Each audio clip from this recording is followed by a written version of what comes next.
Microsoft ने Naira energy के सारे सब्सक्रिप्शंस कैंसिल कर दिए, वो भी विदाउट एनी प्रायर नोटिस, जो कि कई सारे लेवल्स पर गलत है, चाहे वो मोरल हो, लीगल हो, पॉलिटिकल हो या फिर खुद माइक्रोसॉफ्ट की कंपनी पॉलिसी। एक आम इंसान होने के तौर पर आपके लिए कोई बड़ी बात नहीं होगी, लेकिन नायरा एनर्जी जैसी बड़ी कंपनी के लिए यह करोड़ों का नुकसान है। जस्ट इमेजिन, एक दिन आप सुबह उठते हैं और आप अपने किसी भी डिजिटल एसेट्स को एक्सेस नहीं कर पाते। आपके ईमेल्स, डॉक्यूमेंट्स, आपका सारा बिजनेस डेटा गायब, वो भी सिर्फ एक चुटकी में। ये इसलिए नहीं हुआ क्योंकि आपने गलती से सब डिलीट कर दिया, बल्कि इसलिए हुआ क्योंकि एक कंपनी ने डिसाइड किया कि वो आपको और सर्विस नहीं देना चाहते हैं, और ये हुआ है नायरा एनर्जी के साथ। माइक्रोसॉफ्ट ने नायरा एनर्जी के सारे इंपॉर्टेंट सर्विसेज जैसे कि टीम्स, आउटलुक और ऑफिस एप्लीकेशंस सबको बंद कर दिया, और ये सारे सर्विसेज प्रीपेड थे, यानी इन सब के पैसे पहले ही माइक्रोसॉफ्ट ले चुका था। तो सवाल यह है कि माइक्रोसॉफ्ट ने ऐसा किया क्यों? और इसका आंसर ये हो सकता है कि एक पावर मूव था, शायद जियोपॉलिटिक्स में दबाव बनाने के लिए, कि अगर वो चाहे तो एक झटके में हमारी सारी सर्विसेज बंद करके हमारी कंपनीज को बंद करा सकते हैं। सच ये है, ये प्रॉब्लम सिर्फ नायरा एनर्जी की नहीं है, ये प्रॉब्लम हम सब की है, क्योंकि हम इंडियंस बचपन से ही टेक्नोलॉजी को सीखने से डरते हैं, ये सोच के कि हम कुछ तोड़ देंगे, कुछ खराब कर देंगे, और इसी वजह से आज हम फॉरेन कंपनीज पे हेविली डिपेंडेंट हो गए हैं हमारे सारे बेसिक डिजिटल सर्विसेज के लिए। अब आप मुझे पूछेंगे, जयप्रीत, हम ऐसा क्या कर सकते हैं कि हम फॉरेन कंपनीज पर इतना डिपेंडेंट ना हो? क्या हमारे पास कोई और ऑप्शन नहीं है?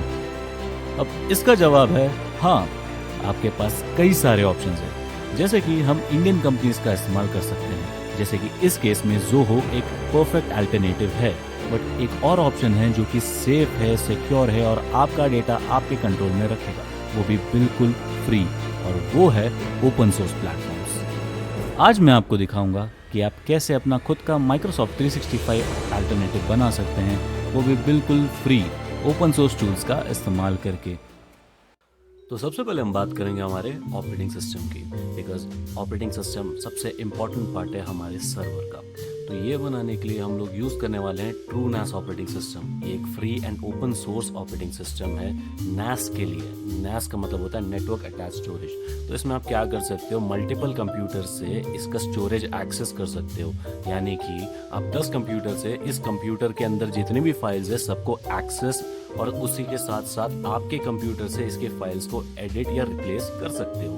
ये कम्प्लीटली फ्री है और ओपन सोर्स है, यानी आपके डेटा का पूरा कंट्रोल आपके पास रहेगा।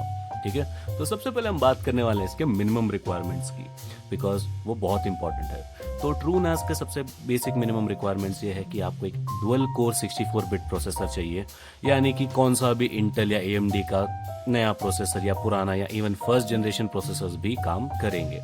दूसरा, मिनिमम 8 GB ऑफ रैम चाहिए इसके लिए, because obviously it's a NAS software, इस थोड़ा हैवी है इस्तेमाल करने के लिए, तो आपको मिनिमम 8 GB रैम की ज़रूरत पड़ेगी। साथ ही साथ 50 GB की SSD स्टोरेज चाहिए इसको इंस्टॉलेशन के लिए, क्योंकि इसके अंदर जितने भी एप्लीकेशंस हैं उनको फास्ट एक जगह से दूसरी जगह होना है, इस्तेमाल करना है, यूज़ करना है, तो high read and right speed चाहिए।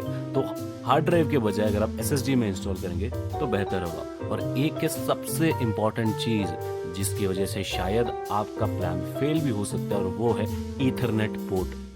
अगर आपके पीसी में ईथरनेट पोर्ट नहीं है तो आप इसका इस्तेमाल नहीं कर पाओगे, क्योंकि TrueNAS में वाईफाई के ड्राइवर्स नहीं हैं। तो हमने मिनिमम रिक्वायरमेंट की बात कर दी, और ईथरनेट पोर्ट वाले प्रॉब्लम का भी सॉल्यूशन मैं आपको थोड़ी देर में बताऊंगा। तो सबसे पहले हमें क्या करना है, TrueNAS का कम्युनिटी एडिशन डाउनलोड करना है, बिकॉज यहाँ पे मल्टीपल ऑप्शंस हैं। यहाँ पे एक है एंटरप्राइज, जहाँ पे खुद TrueNAS वाले इंस्टॉलेशन और सर्विसेज के लिए आपको हेल्प करेंगे, और दूसरा है कम्युनिटी एडिशन जो बिल्कुल फ्री है और आप आराम से इंस्टॉल कर सकते हो, it's not a big deal. तो सबसे पहले आप डाउनलोड पे जाएंगे, यहाँ पे आके अगर आपको इनके मेल्स वगैरह चाहिए तो यहाँ पे सबमिट करो, या फिर नो थैंक यू बोल के आप आगे बढ़ सकते हो। सो यहाँ से हम लोग को डाउनलोड करना है करंट स्टेबल वर्जन। सो यहाँ पे हम लोग क्लिक करेंगे और स्टेबल वर्जन डाउनलोड हो जाएगा। ठीक है, ये तो बात थी ऑपरेटिंग सिस्टम की। अब हमारा नेक्स्ट स्टेप है बूटेबल ड्राइव बनाना। तो बूटेबल ड्राइव बनाने का सबसे आसान तरीका है बाय यूजिंग बेलेना एचर। सो हमको बेसिकली इसमें क्या करना है, हमारा जो नॉर्मल पेन ड्राइव है उसको एक एज ए बूटेबल ड्राइव बनाना है, जिससे हम लोग ऑपरेटिंग सिस्टम अपने कंप्यूटर पे इंस्टॉल करेंगे।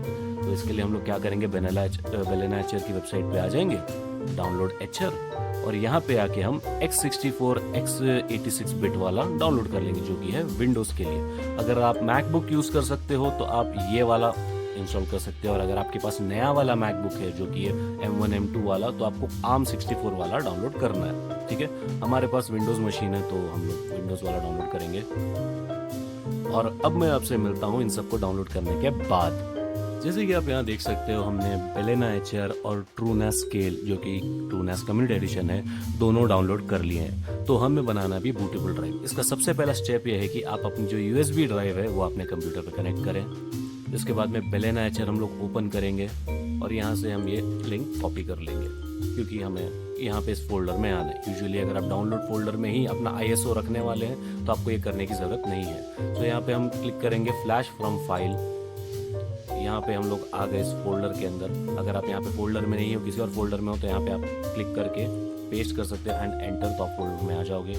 Then you just have to click on the folder. यहाँ पे देख सकते हो आप, जो हमारी USB ड्राइव है ये ऑटो सेलेक्ट होगी ये बेलेना एचआर में। तो अगर नहीं हो रही है तो आप यहाँ पे चेंज पे क्लिक करके आपके जो भी डिवाइस है उसको यहाँ पे सेलेक्ट कर सकते हो and click on select. And now we are going to flash it and now we have to click yes, और थोड़ी ही देर में अपनी बूटेबल ड्राइव बन जाएगी। अब मैं आपको मिलता हूँ इस स्टेप के बाद में। तो NAS सर्वर के लिए मैं इस्तेमाल करने वाला हूँ अपने इस पुराने लैपटॉप का, जो कि है 7 Gen i3, जो कि डुअल कोर प्रोसेसर है, और साथ ही साथ इसमें 4 GB रैम और 1 TB की हार्ड ड्राइव है। ठीक है, इवन दो इसमें ऑलरेडी हमारे पास स्टोरेज स्पेस है, बट जैसे कि थोड़ी देर पहले मैंने बोला था कि हमको हमारे ऑपरेटिंग सिस्टम के लिए NVMe की ज़रूरत है। तो इसके लिए अंदर हम डालेंगे 128 GB के एक NVMe, और इसमें 4 GB रैम है और मिनिमम रिक्वायरमेंट है 8 GB की। तो इसलिए हम एक 8 GB की रैम स्टिक भी इसके अंदर डाल देंगे। अब आप मेरे को पूछोगे, अब मिनिमम रिक्वायरमेंट 8 GB है तो मैं 8 + 4 12 क्यों कर रहा हूँ? जितना ज़्यादा रैम होगा उतने अच्छे से चलेगा operating system.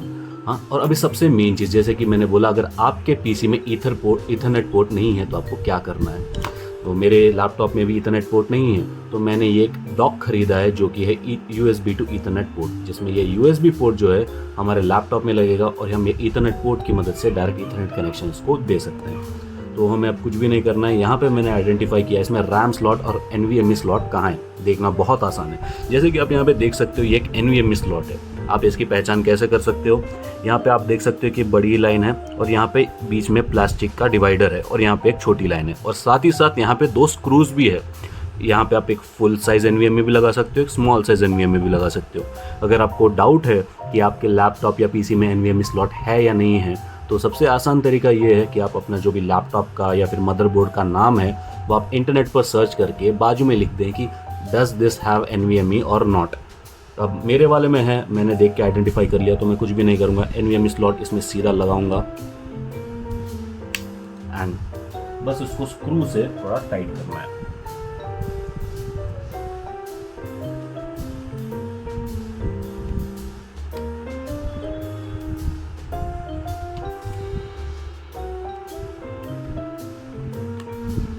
And it was this easy. अब बारी आती है रैम लगाने की।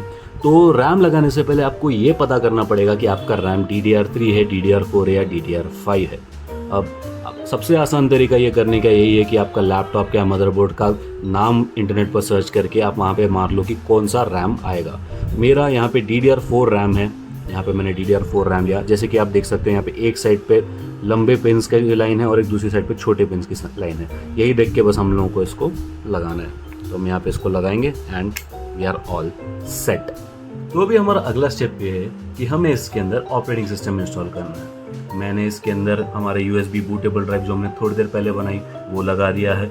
मैंने इसमें ईथरनेट कनेक्शन भी लगा दिया है और साथ ही साथ इसको चार्जिंग पर भी लगा दिया है। एक बात हमेशा याद रखिए, अगर आप मेरे जैसे लैपटॉप का इस्तेमाल कर रहे हैं ये करने के लिए, तो इसको चार्जिंग पर ही रखिएगा, बैटरी के भरोसे मत रखिएगा। ठीक है, अगर आपने कभी भी अपने लैपटॉप के साथ नहीं किया है या अपने PC के साथ नहीं किया है, तो आपको आपके PC में UEFI बूट और साथ ही साथ सिक्योर बूट डिसेबल करना पड़ेगा, UEFI बूट चालू करना पड़ेगा।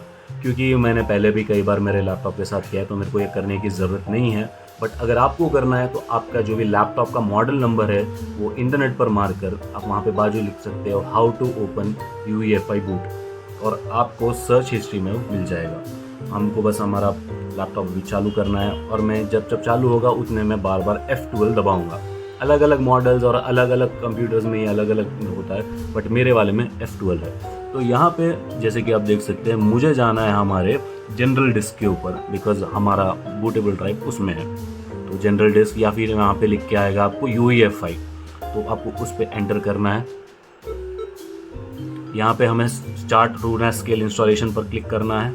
तो यहाँ पे हमें आके इंस्टॉल और अपग्रेड के ऊपर क्लिक करना है, जो कि नंबर 1 ही है। ओके है, यहाँ पे हमको बस एंटर दबाना है। तो अब हमें ड्राइव सेलेक्ट करना है कि किस में हमें इंस्टॉल करना है।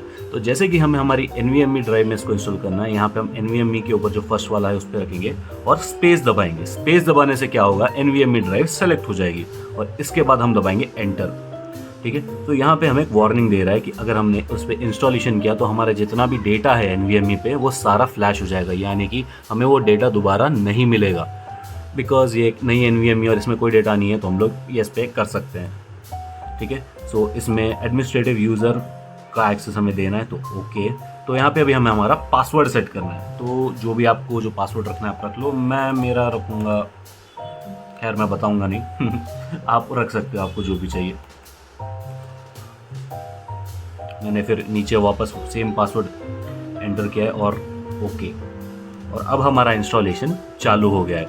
ये एडमिनिस्ट्रेटिव पासवर्ड आपको याद रखना है, क्योंकि इसी की वजह से आप इसको इंस्टॉल कर पाओगे और यूज़ कर पाओगे। यहाँ पे आपका एडमिन नेम होगा TrueNAS_admin। ये चीज़ याद रखिएगा, ये हमें अगले स्टेप में काम आएगी। सो यहाँ पे इंस्टॉलेशन सक्सेसफुल हो गया है और हमें बस यहाँ पे ओके पे एंटर करना है। ठीक है, और अभी हमें आना है नंबर 3 पे, जो कि है रीबूट सिस्टम। रीबूट सिस्टम पे हमको जाके एंटर करना है। ठीक है, सो यहाँ पे थोड़ी देर में हमें हमारा USB ड्राइव रिमूव करना होगा। यहाँ पे हमें बताएगा and we have to remove it now and enter. Congratulations, आपने आपका खुद का NAS यहाँ पर बना लिया है और सब कुछ हमारे यहाँ PC के साइड का काम हो गया। अब हमें जाना है हमारे मेन PC की तरफ। एक चीज़ आपको याद रखनी है, यहाँ पे आपको एक IP एड्रेस दिख रहा होगा। ये IP एड्रेस बहुत इंपॉर्टेंट है आपके लिए। ये IP एड्रेस आपको या तो याद रख लीजिए या तो कहीं पे लिख लीजिए, it would be enough. Even though आपका लैपटॉप चालू है तो कंटिन्यूसली आपको ये IP एड्रेस दिखता रहेगा, but still it's better to write it down somewhere, क्योंकि इसी IP एड्रेस की मदद से हम इस सिस्टम के अंदर एक्सेस करने वाले हमारे मेन PC से, और सारे सेटिंग्स हम उस पर ही करेंगे। इस पे अब हम कुछ नहीं करने वाले। अब आ गए हम हमारे मेन PC पे और अब हम लॉग इन करेंगे TrueNAS में। अब यहाँ पे आपको TrueNAS में लॉगिन कैसा करना है, सबसे पहला सवाल ये है। आपको याद होगा थोड़ी देर पहले मैंने आपको बताया था कि वहाँ पे जो आपको IP एड्रेस बताया जा रहा है उसको याद रखें, तो हम उसी की मदद से लॉगिन करेंगे। तो हमारा IP एड्रेस है 192.168.31.41 और हम इसको एंटर करेंगे। ठीक है, तो अब हम आ गए हमारे TrueNAS के अंदर। अब TrueNAS के अंदर हमें सबसे पहले ऐड करना है हमारा एडमिन नेम, जो कि है TrueNAS_admin और हमारा पासवर्ड जो हम लोगों ने डिसाइड किया था थोड़ी देर पहले।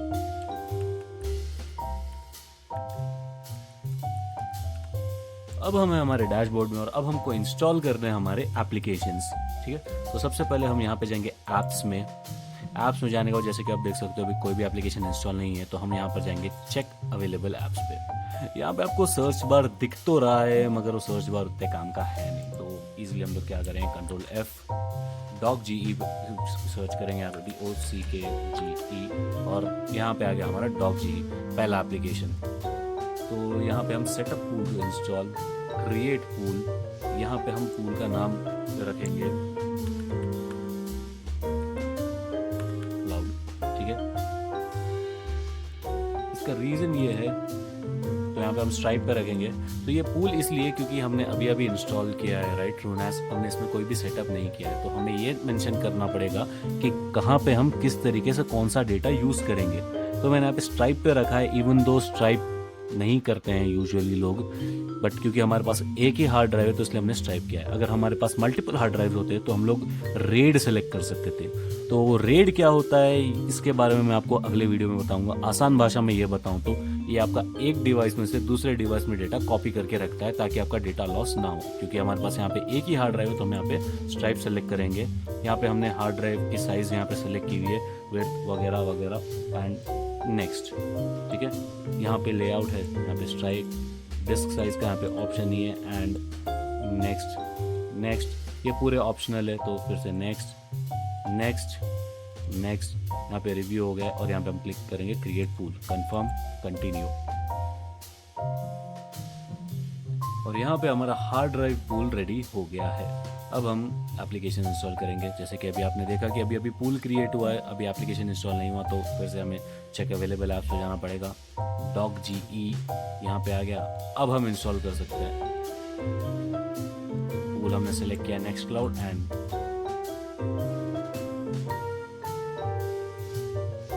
And we are done.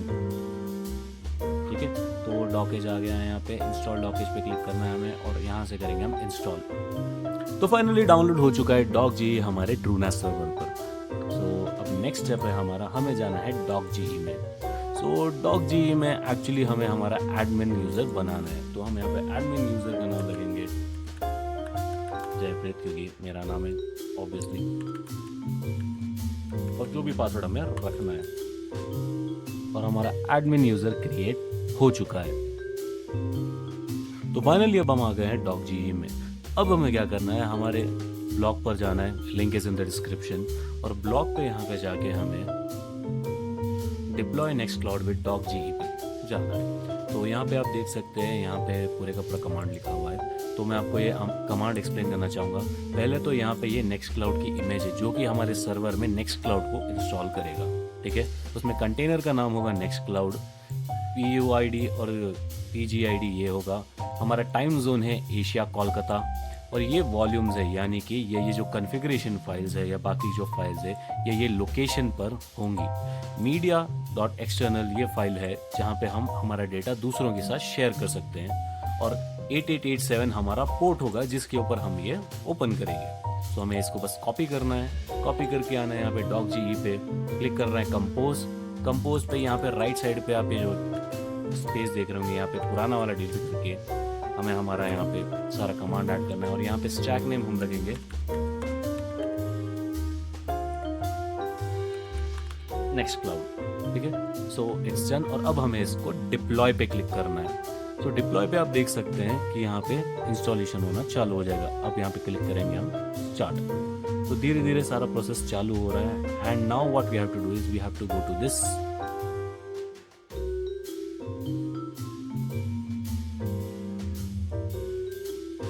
धीरे धीरे यहाँ पे फाइल्स डाउनलोड होगी, और जैसे ये डाउनलोड हो जाएगी यहाँ पे ये लिंक ओपन हो जाएगा। यहाँ पे लिंक इसलिए ओपन नहीं है क्योंकि ये डिप्लॉय हुई नहीं है। जैसे कि आप यहाँ पे देख सकते हो, यहाँ पे 400 बैड रिक्वेस्ट आ रहा है। एक सर्वर एरर है जो इसलिए आता है क्योंकि यहाँ पे HTTP का इस्तेमाल कर रहे हैं हम। तो यहाँ पे क्या करेंगे, हम लिंक कॉपी करेंगे, यहाँ पे पेस्ट करेंगे, और HTTP के बजाय हम HTTPS का इस्तेमाल करेंगे, HTTPS, एंटर। सो यहाँ पे जैसे कि आप देख सकते हैं यहाँ पे एरर आ रहा है क्योंकि यहाँ पे हमारा SSL सर्टिफिकेट एक्टिवेट नहीं है। तो हमें यहाँ पे आना है, यहाँ पे प्रोसीड पे क्लिक करके यहाँ पे हमें नया एडमिन अकाउंट क्रिएट करना है। सो हम एडमिन अकाउंट का नाम रखेंगे ऑब्वियसली मेरा नाम, और यहाँ पे हमारा मनपसंद का password.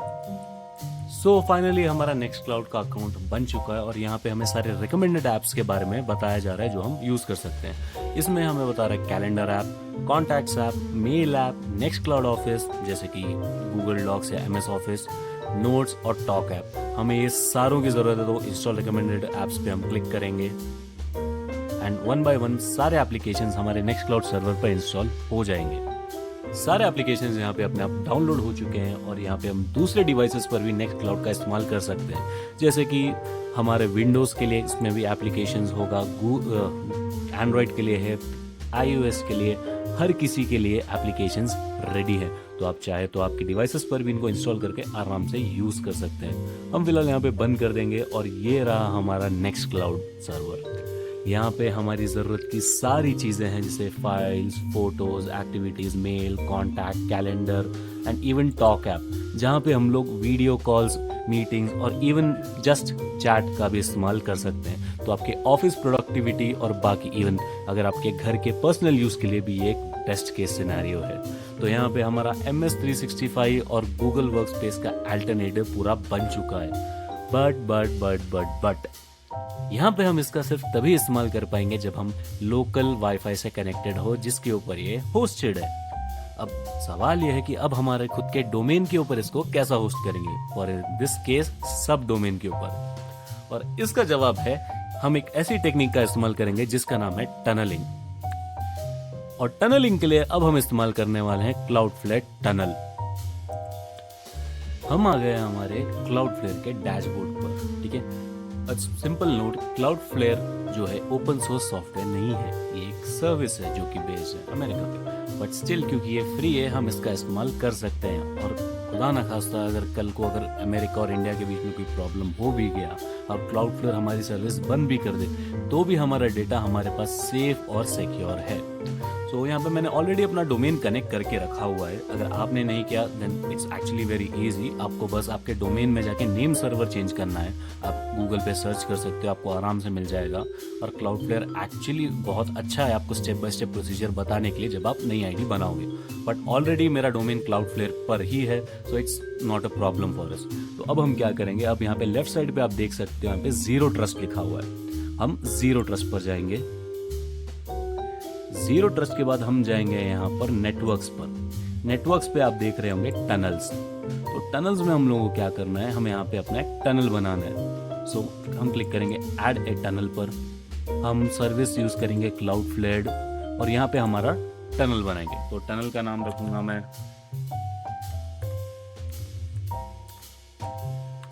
Next cloud and we are gonna save our tunnel. इसके बाद हमें क्या करना है, इसके बाद हमें डॉकर वाला सेलेक्ट करके इसको हमें कॉपी करना है यहाँ से। सो अब हम क्या करेंगे, एक न्यू ओपन करके यहाँ पे हमारा सब पेस्ट कर देंगे। हमें बस इस टोकन की ज़रूरत है यहाँ पे, तो हम इसी को कॉपी करेंगे बस।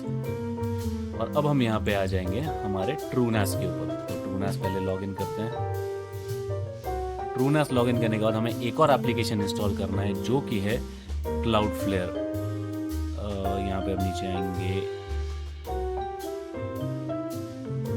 यहाँ पे आ गया क्लाउडफ्लेयर और यहाँ पे हम इसको इंस्टॉल करेंगे। इंस्टॉल करना बहुत आसान है, हमें बस यहाँ पे हमारा टनल टोकन को पेस्ट करना है and we have to install it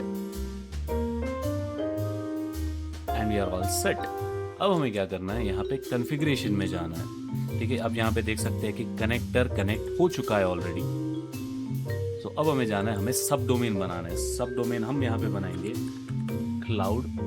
यहाँ पे हमारा डोमेन सेलेक्ट करेंगे जयपुर। यहाँ पे देखेंगे ओके, सो क्लाउड यहाँ पे ऑलरेडी बन जाएगा। तो यहाँ पे सर्विस टाइप हमें करना है HTTPS और यहाँ पे हमें ऐड करना है हमारा URL। वो URL क्या है, हमारा URL ये है जो हमारा IP एड्रेस है और 8887 जो कि हमारा पोर्ट है। यहाँ पे हम उसको एंटर कर देंगे। यहाँ पे हम नीचे एडिशनल एप्लीकेशन सेटिंग्स पर क्लिक करेंगे। TLS नो TLS वेरीफाई को हम सेलेक्ट करेंगे एंड कंप्लीट सेटअप,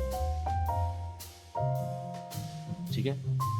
अब हमारा नेक्स्ट क्लाउड चालू हो चुका है और जैसे कि आप देख सकते हैं यहाँ पे स्टेटस है हेल्दी, यानी कि हमारा ऑलरेडी ओपन है ये sony.com एंड एंटर। जैसे कि आप देख सकते हो यहाँ पे हमें वार्निंग बता रहा है एक्सेस थ्रू अनट्रस्टेड डोमेन।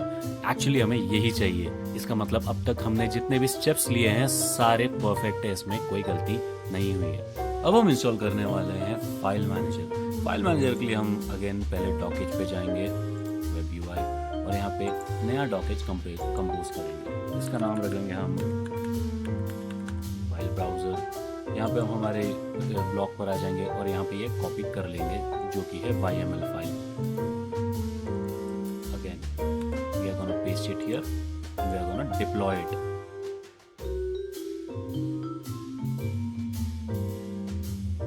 तो यहाँ पे डिप्लॉय हो गया हमारा file manager. We will go to 8080। यहाँ पे हमें यूजर नेम और पासवर्ड का ऑप्शन देगा। यहाँ पे आप देख सकते हैं कि हमारा यूजर नेम है एडमिन।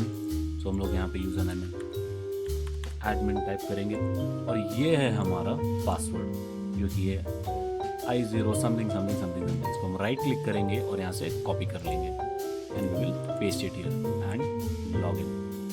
अब हम आ गए हैं हमारे फाइल मैनेजर में। तो सबसे पहले हमें क्या करना है, हमें जाना है नेक्स्ट क्लाउड जो कि हमारा मेन है, फिर कन्फिग, फिर नेक्स्ट क्लाउड, फिर कन्फिग, इसके बाद में www, फिर नेक्स्ट क्लाउड, फिर इसके बाद में कन्फिग और फिर config.php। यहाँ पे मैंने ऑलरेडी ये लाइन ऐड करी हुई है बट आपको ये करनी पड़ेगी, मैं आपको फिर से करके दिखाता हूँ। सो यहाँ पे 0 = ट्रायंगुलर ब्रैकेट के बाद हमारा IP एड्रेस लिखा हुआ है जिस पे हम यूजुअली अभी नेक्स्ट क्लाउड ओपन कर रहे हैं। तो हमें इसको क्या करना है, 1 single quotes cloud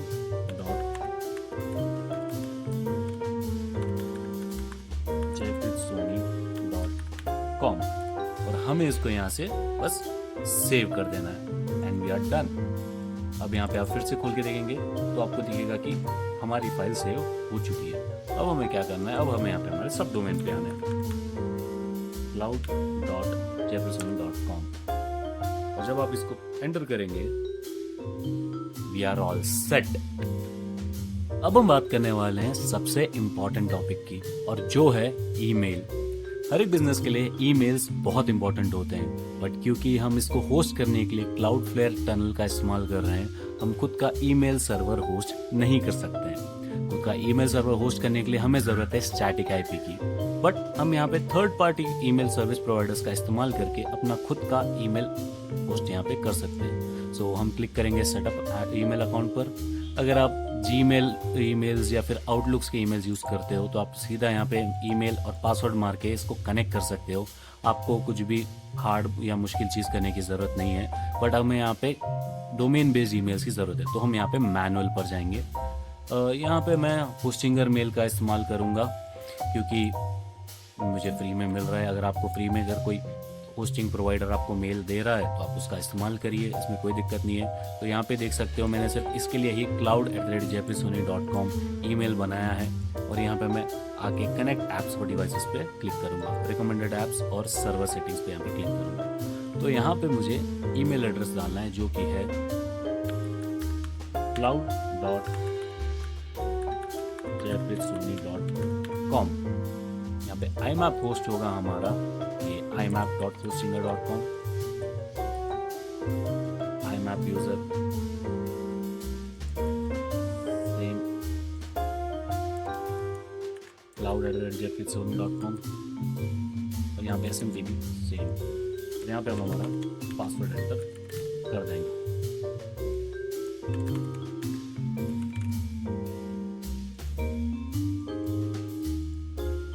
SMTP host पे हम डालेंगे हमारा smtp.hostinger.com। अब हम यहाँ से ईमेल्स कंपोज कर सकते हैं, रीड कर सकते हैं, राइट कर सकते हैं, जो चाहे वो कर सकते हैं और आपका खुद का MS 365 गूगल वर्कस्पेस अल्टरनेटिव बन गया है। तो आज के लिए बस इतना ही। अगर आपको ये वीडियो हेल्पफुल लगा हो तो लाइक और शेयर करना ना भूलिए।